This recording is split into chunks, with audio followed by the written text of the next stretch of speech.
Ethan's life was simple, quiet, and a little lonely. He lived in a small two-room apartment on the edge of the city, working from home as a low-level tech repairman. His days passed like clockwork. Wake up late, fix devices, eat instant noodles, play games, and fall asleep to the sound of city traffic. He never thought his ordinary human life would collide with something extraordinary. But that changed the day his doorbell rang, and a stranger from another world stood on his doorstep. When Ethan opened the door, he froze. Standing there was a tall woman, or at least something that looked like one. Her skin shimmered faintly like the reflection of moonlight on water. Her eyes glowed softly with a silver hue, and her hair floated slightly as if a gentle wind was always passing through it. She was beautiful, but also strange enough to make Ethan forget how to speak. He managed to say. The being tilted her head and spoke in a calm, melodic voice. "You are Ethan Miles? The registered human for Interstellar Roomshare program?" Ethan blinked. "Wait, that thing's real. I thought it was some kind of scam." The alien woman frowned slightly. "This is not scam. I am Zyra of Valuna 9, assigned to cohabitate for research and cultural exchange." Ethan scratched his head, feeling both nervous and amazed. "Right, cultural exchange, sure, come in, I guess." Zyra stepped inside, her glowing eyes scanning every corner of the apartment. She looked at the cluttered shelves, the couch covered in laundry, and the pile of snack wrappers on the table. Her expression was unreadable. Then after a pause, she said, "Your habitat lacks symmetry. It's called being messy," Ethan replied, embarrassed. "Humans live like this sometimes." Zyra nodded thoughtfully, pulling out a small floating orb that buzzed around her like a curious bee. "I will record this for my study. Observation 1. Human males create organized chaos." Ethan groaned. "Great. My new roommate's a space scientist." That evening, they sat across from each other at the kitchen table. Ethan offered her noodles, but Zyra stared at them like they were alien worms. "This is food?" she asked carefully. "Yeah," Ethan said, slurping his noodles. "It's not fancy, but it fills your stomach." Zyra poked the bowl with her chopsticks, then sniffed it. "It smells like sodium and despair." Ethan laughed for the first time in a long while. "Welcome to Earth cuisine." Zyra didn't laugh, but her eyes softened a little, and she took a small bite. Her expression changed to surprise. It is strange, but pleasant." "See? You'll get used to it," Ethan said with a grin. For the next few days, life with Zyra was both fascinating and exhausting. She was endlessly curious about everything. The refrigerator, television, even soap. Once, Ethan caught her trying to communicate with the toaster. "It resists my commands," she said seriously. "Your heating device is stubborn." "That's because it's a toaster, not a robot," Ethan explained. Zyra frowned, her silver eyes glowing faintly. "Then why does it hum like it has thoughts?" Ethan laughed so hard that Zyra's ears twitched in confusion. She didn't understand humor yet, but she was trying. Every time she did something odd, she'd watch Ethan's reaction closely, like she was studying his emotions more than his words. At night, she stayed up staring at the stars outside the window. Ethan once found her standing there silently, hands clasped behind her back. The pale glow of her skin reflected in the glass. "Do you miss your planet?" he asked softly. Zyra nodded without turning. "Valuna 9 is a world of light. The sky dances. The oceans sing, but here..." She looked down at the streets below, filled with human noise and smoke. "Your world feels heavy, yet alive." Her words made something stir in Ethan's chest. Maybe loneliness recognized loneliness even across species. "You'll like it here eventually," he said. "Earth grows on you." Zyra looked at him, her strange eyes warm for the first time. "Then I will learn to grow with it." That night, as Ethan lay in bed, he couldn't sleep. The apartment felt different now. There was a quiet hum in the air, a feeling that his small, simple life had just opened up to something far bigger than he could ever imagine. He didn't know it yet, but his alien roommate was about to turn his world upside down, in ways that were awkward, emotional, and absolutely hilarious. And it all started with one accident he would never forget. The first week of living with Zyra was both exciting and chaotic.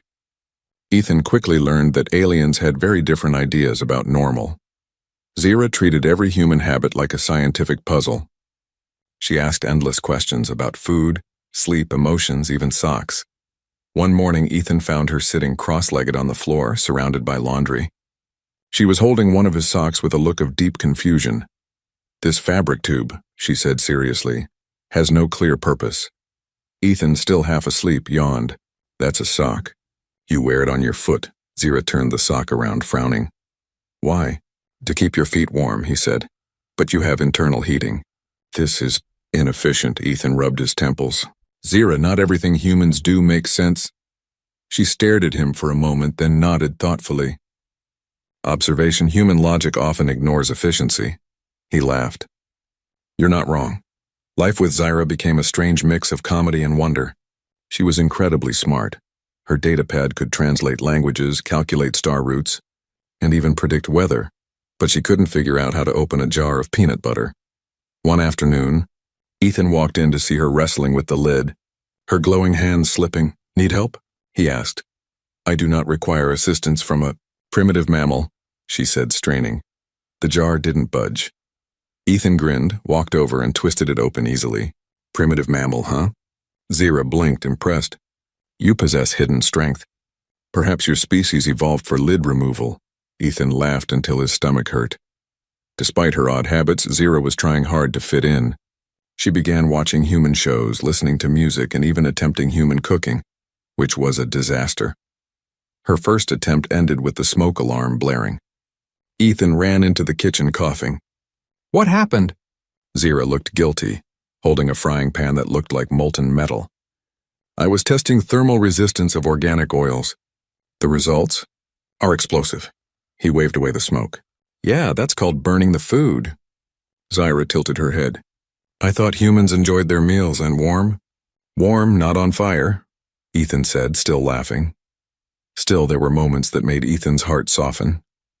Sometimes late at night, he would find Zira sitting quietly by the window, staring at the stars. The glow from her skin would gently light the dark room, and for a moment everything felt peaceful. One night he asked softly, "Do you ever feel homesick?" She didn't look away from the sky. "On Valuna 9, we are never alone. We are connected through our thoughts. Here, the silence feels heavy. It presses against my mind." Ethan's chest tightened. He never thought about loneliness in that way before. "Well," he said kindly, "you're not alone here. You have me." She turned to him, her silver eyes reflecting the city lights. "Yes," she said quietly, "I have you." That was the first time she smiled, a real, human-like smile. Ethan felt something warm spread in his chest. But their peaceful bond came with daily chaos, too. Zira's curiosity knew no limits. She once took apart Ethan's television because she wanted to see the moving humans inside. When Ethan found the TV's parts scattered everywhere, he nearly screamed. "Zira, what did you do?" She looked proud. "I have freed them. You may now observe their components." Ethan groaned. "Those weren't real people. That's just a screen." Zira blinked, her expression blank. Then slowly she said, "So, I have committed disassembly for nothing?" He sighed. "Yeah, and we're watching on my laptop now." Zira sat down, frowning. Human technology is unnecessarily deceptive. Over time, though, their friendship started to bloom in small, funny ways. Zira learned to say good morning without sounding like a robot. Ethan learned to keep his tools locked just in case she decided to study them again. They began to share meals, her trying to eat human food, him pretending to enjoy her glowing blue alien drink that tasted like battery acid. It was strange, but it worked. Zira began to laugh more often, though her laugh sounded like a mix of chimes and static, and Ethan, who used to live quietly and alone, now found himself smiling more than ever. Still, something was changing between them, something subtle, something neither of them wanted to admit. Ethan began to notice the way Zira looked at him when she thought he wasn't watching. Curiosity had turned into warmth, and one morning, when a small accident shattered their calm routine, both their worlds would change forever. It happened so suddenly, so simply, just an ordinary human mistake. But to Zira, it was something completely extraordinary. And it all began with one innocent moment that neither of them would ever forget. It was a quiet Saturday morning. Sunlight spilled gently through the window, painting warm gold lines across the small apartment. Ethan was half asleep, moving lazily as he walked toward the bathroom. Zyra had mentioned she'd be gone early for her research meeting at the Interstellar Center, so he thought he was alone. The air was calm. The sound of the shower filled the silence. For once, Ethan was relaxed. He hummed to himself, completely unaware that his alien roommate had returned home early. Zyra stood in the living room, holding a glowing cube in her hands. It emitted a soft hum, scanning the air. She was recording the human atmosphere for a report when she suddenly heard a door open. She turned, expecting to see an empty hallway. But instead, Ethan walked right out of the bathroom, shirtless, dripping wet, with just a towel around his waist. Both froze. For 3 full seconds, no one moved. Then Zyra's eyes widened in shock. Her glowing pupils shrank, her blue skin turning slightly purple. Ethan, she stammered, her voice higher than usual. Your epidermal covering is missing. Ethan blinked, realizing what just happened. His heart skipped a beat. Oh crap, Zyra! I didn't know you were home. Zyra's mouth opened slightly, her expression a mix of confusion and horror. You are damaged. Look, your pigmentation is irregular. You are losing color. Ethan wrapped the towel tighter and tried to explain through his embarrassment. No, that's not damage. It's just human skin tones. Some parts get lighter or darker because of the sun. She stared at him, scanning him with her cube. Temperature stable. No open wounds. Yet you appear uneven. Zyra, please, stop scanning me. Ethan groaned, covering himself more. Then out of nowhere, Zyra made a strange sound. A soft metallic click that Ethan realized was her version of a giggle. She tried to hold it in, but another one escaped, then another, until she was laughing. You resemble a partially peeled fruit, she said between bursts of laughter. Ethan's face turned red. Oh great, my alien roommate just called me a banana. Zyra laughed harder, clutching her sides. Or perhaps a potato. Yes, your shape resembles. Okay, stop right there. Ethan interrupted, pointing at her. No more vegetable comparisons. She tried to compose herself, wiping imaginary tears from her glowing eyes. Apologies, she said, still giggling. It is my first time seeing a human in such raw form. It is fascinating. Ethan groaned. It's not raw, it's just me. This is what humans look like when they take a shower. Zyra tilted her head curiously. You remove fabric coverings to cleanse the body? Yes, that's normal. Everyone does it. Everyone? She repeated as if shocked. Then your entire species willingly exposes themselves to open air? How brave. Ethan didn't know whether to laugh or hide forever. Later that morning, after he'd changed into clothes, he found Zyra still in the living room, staring thoughtfully at her datapad. She looked serious now, like she was deep in scientific thought. Zyra, Ethan said with a sigh, please tell me you're not writing a report about this. She looked up innocently. It is essential for my human behavior log. You revealed a unique aspect of your species, ritual cleaning through nudity. He groaned. Don't call it that. Zyra blinked. Why? Is it shameful? No, it's just private, he explained gently. Humans don't like being seen like that. It's personal. Zyra was quiet for a moment, her expression softening. On Voluna 9, we do not hide ourselves. Our forms are shared openly. There is no shame in being seen. Ethan smiled faintly. Yeah, well, humans are a bit different. We cover up not because we're ashamed, but because it's part of our culture. Zyra seemed to think deeply about that. Interesting, she said finally. You hide your body, yet you share your emotions so freely. Her words made Ethan pause. What do you mean? You express pain, joy, embarrassment, all visible, all open. But your skin, your natural form, you keep hidden. It is opposite of Volunan ways. Ethan didn't know what to say to that. For the first time, Zyra wasn't teasing or analyzing. She sounded genuinely moved. Then, with a gentle smile, she added, when I saw you like that, I did not just see your shape. I saw your vulnerability. It made you feel real. Ethan looked at her, surprised. There was something warm in her tone, something human. He smiled softly. You sure have a weird way of putting things. Perhaps, Zyra said with a small grin. But it made me laugh. And you should know, humans are not the only ones capable of embarrassment. Ethan raised a brow. Wait, you were embarrassed too? Her skin glowed faintly pink. Slightly. They both laughed then, the awkward tension finally melting away. That evening, as the sun set, Ethan sat on the couch while Zyra worked on her glowing tablet. He could still feel his cheeks heat up whenever he remembered the morning's accident. But now, every time he looked at her, she smiled a little wider, her laughter lighter. In some strange way, that ridiculous moment had brought them closer. He never imagined that being seen by accident could teach him something about trust, about acceptance, about how funny and human it was to simply be yourself. And for the first time since she'd moved in, their apartment didn't feel like two worlds clashing anymore. It felt like home.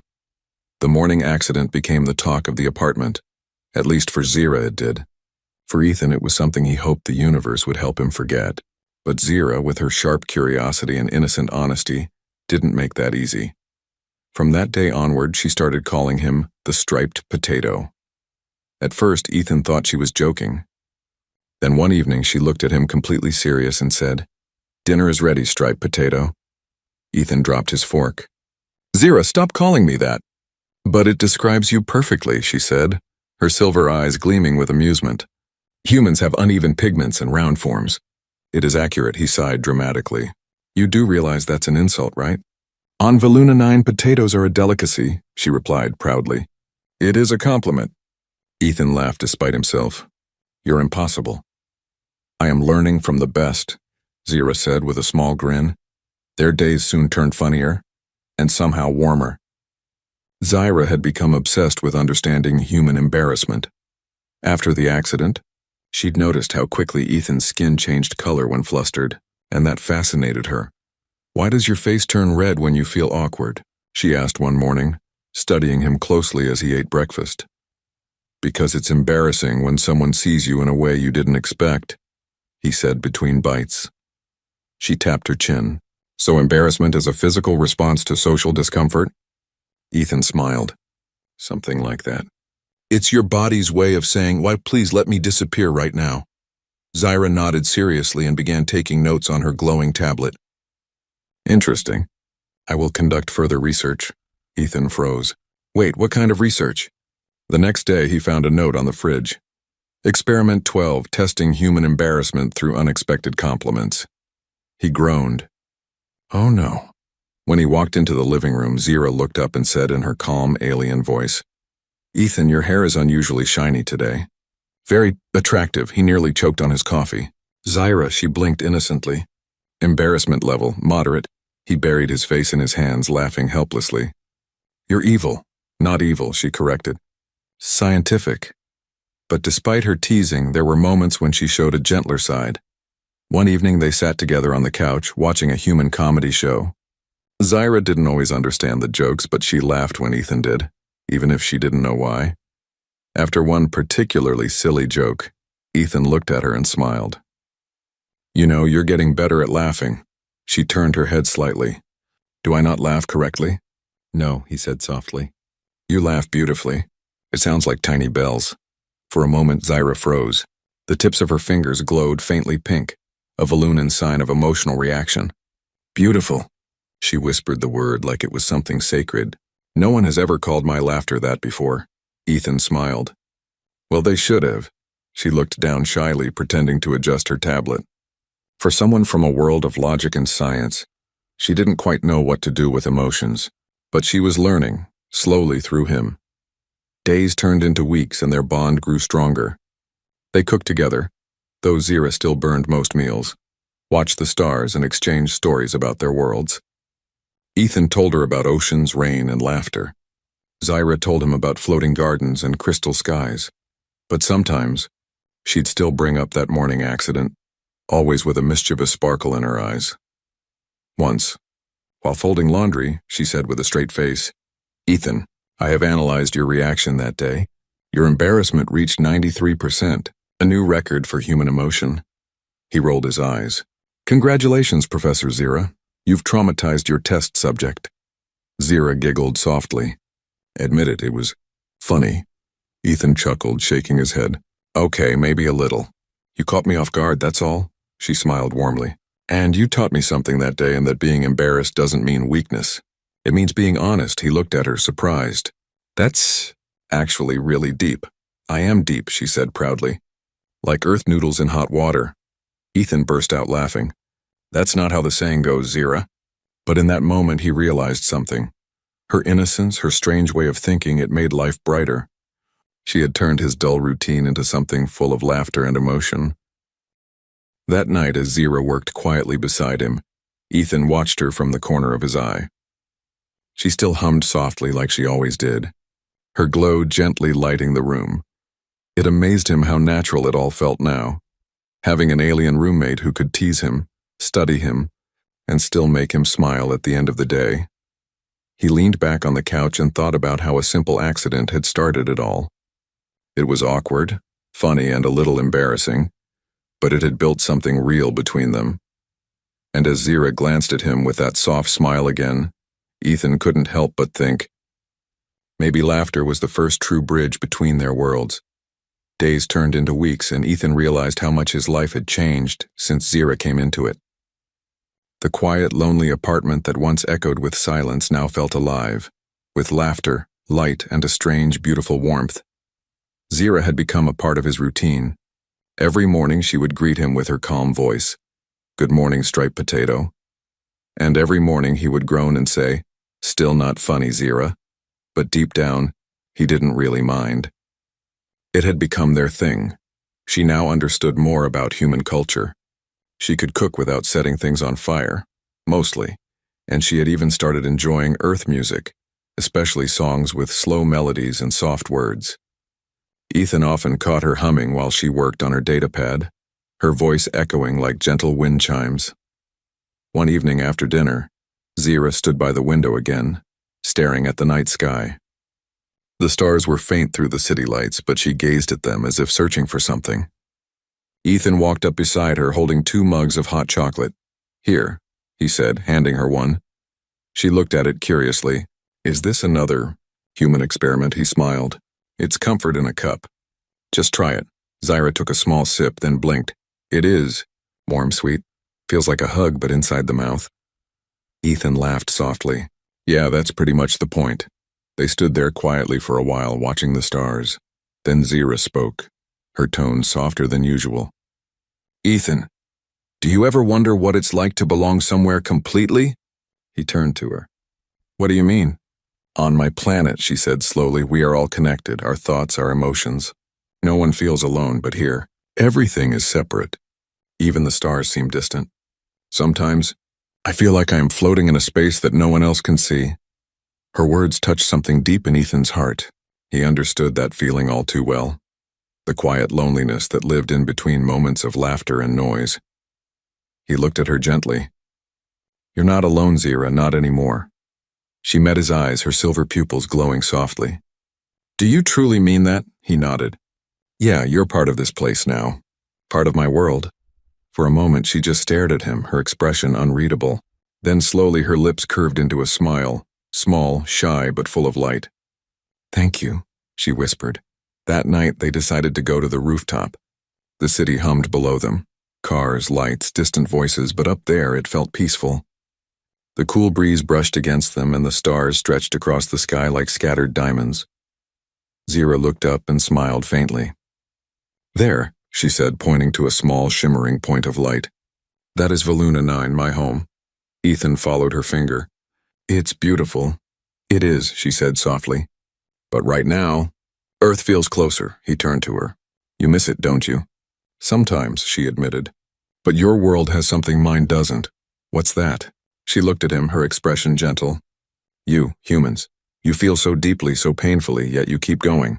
You fall, you break, and still you laugh. It's inspiring." Ethan smiled, his chest tightening with emotion. "We just try to make the best of what we've got." Zira tilted her head, studying him. "You've changed me, Ethan. I thought emotions were only distractions, but now, I think they are what make life worth experiencing." He didn't know what to say. For once, he just smiled and looked at the stars again. A quiet moment passed between them. The night air was cool and Zira's faint glow shimmered against the darkness. "Zira," Ethan said softly, "do you ever think maybe we were meant to meet?" She blinked. "Fate is not part of Valunan science." "But she paused, her voice tender. "If it exists, then yes. I think so." Ethan chuckled quietly. "Guess fate decided I needed a roommate who could outsmart me and call me a potato." Zira's soft laugh joined his. "Perhaps fate has a strange sense of humor." They stood together, shoulders almost touching, their laughter fading into a peaceful silence. And for the first time, Ethan realized that the strange alien who once felt so distant now felt closer than anyone he had ever known. When Zira looked at him again, her eyes reflected both the stars above and the warmth below. "Thank you, Ethan," she said quietly, "for showing me what it means to be human." He smiled back. "You're welcome, Zira. And for the record, you're doing a pretty good job at being one." That night, long after she had gone to her room, Ethan sat on the rooftop alone, looking up at the same star she had pointed to. He wondered if Zira really knew how much she had changed him too, because somehow her presence had filled the empty space in his heart. And though she came from a world far beyond the stars, she had become his closest connection, his friend, his light, and the laughter that made his small human life feel infinite. For weeks, everything between Ethan and Zira felt peaceful. They had fallen into a rhythm: morning tea, quiet jokes, small adventures in the city. She even helped him repair his old computer with alien precision, and he taught her how to make pancakes without burning them. Life was strange but beautiful. Until the day everything broke, it began like any normal afternoon. Ethan came home from work early, humming, carrying a small bag of pastries he knew Zira liked. But when he entered the apartment, he heard her voice, soft, distant, speaking to someone through her communicator. "Yes, Commander." Human subject Ethan displays high levels of empathy and adaptability. His emotional responses are strong, sometimes illogical, but fascinating. Ethan froze at the door. Human subject. His stomach twisted. He listened silently as she continued. "I have recorded detailed observations. He trusts me. I believe my report will help strengthen Valunan understanding of human emotion." The words hit him like a punch. All this time, in the laughter, the warmth, the friendship, was it all just research to her? He dropped the bag without realizing. The sound startled her, and she turned quickly. Her silver eyes widened when she saw him standing there. "Ethan," she started, stepping forward, but he held up a hand. "So that's what I am to you?" His voice was quiet, trembling. "A subject? Some science project?" Her glow dimmed. "No, you don't understand." "I understand perfectly," he interrupted, his eyes cold with hurt. "You've been studying me. Everything we shared. It was just data for you." Sarah's face fell. "Ethan, I swear I never meant to hurt you. My people, they need to understand humanity better. I thought if I could show them your kindness, my kindness," he said bitterly. "You mean my weakness? That's what it was to you, right?" Her lips trembled. "No, to me it was strength."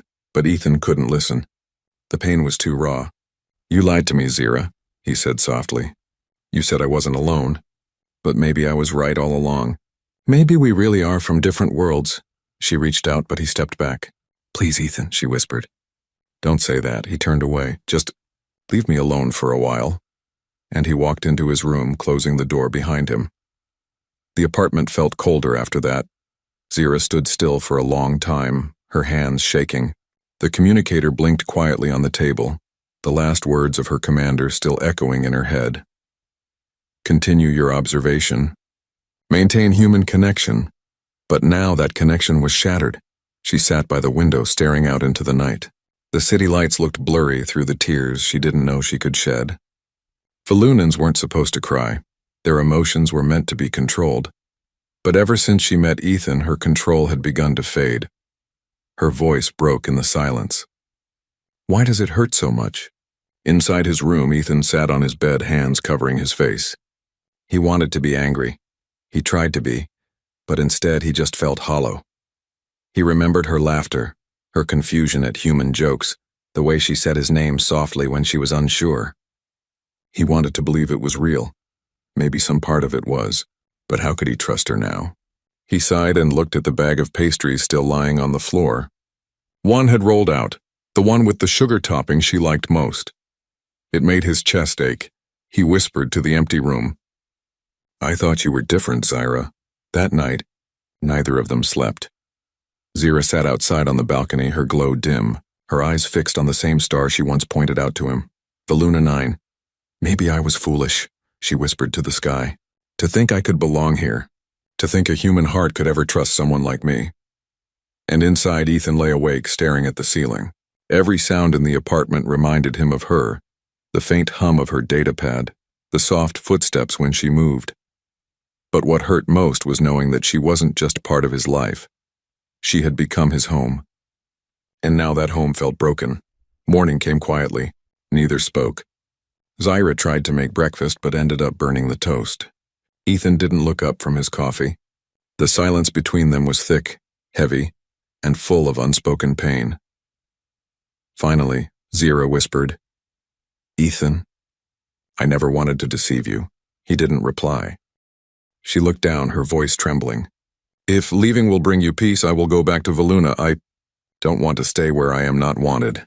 For a moment he wanted to stop her, to say something and anything, but his pride held him silent. She nodded slowly, her eyes glimmering. "Goodbye, Ethan."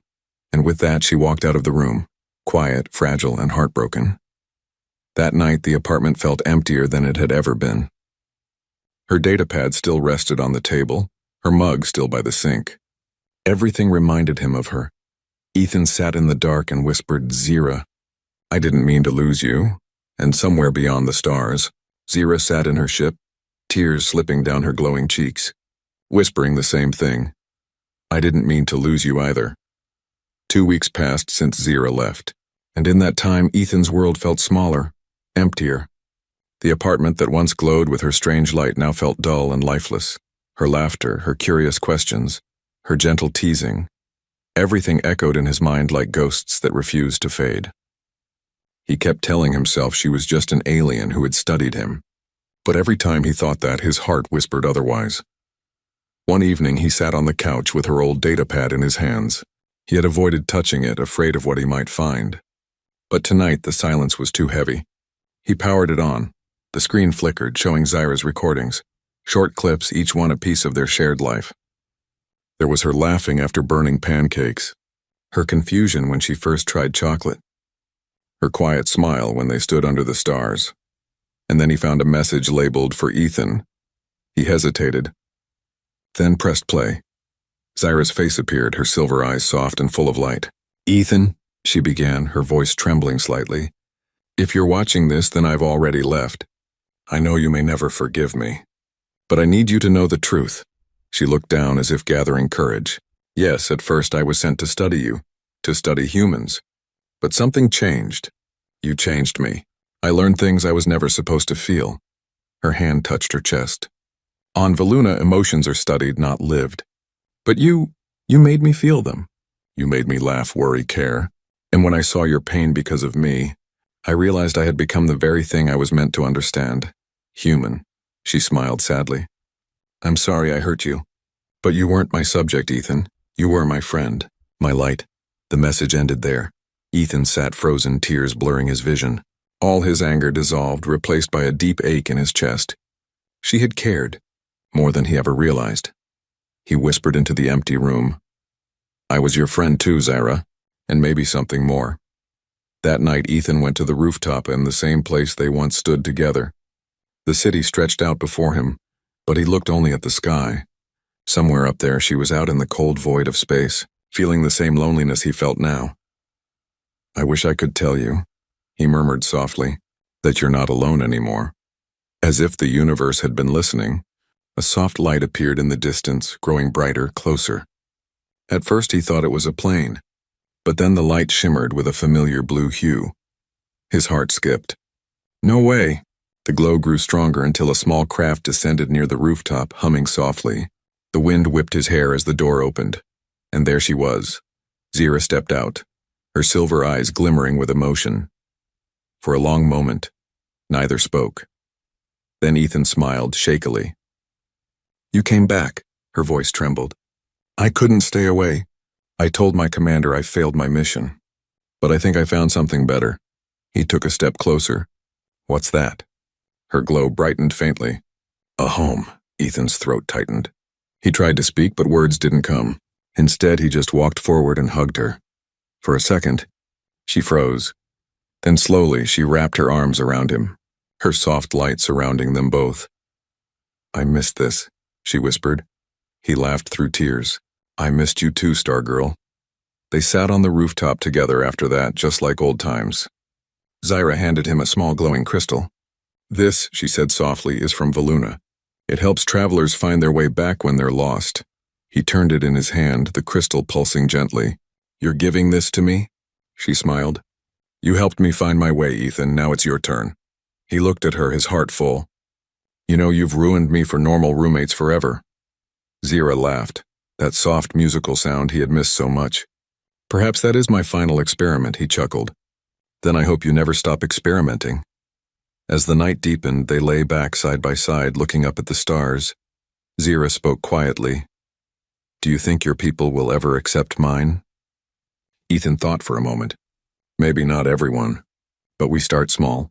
One friendship at a time, she smiled gently. Then we have already begun. He turned to her, his voice soft.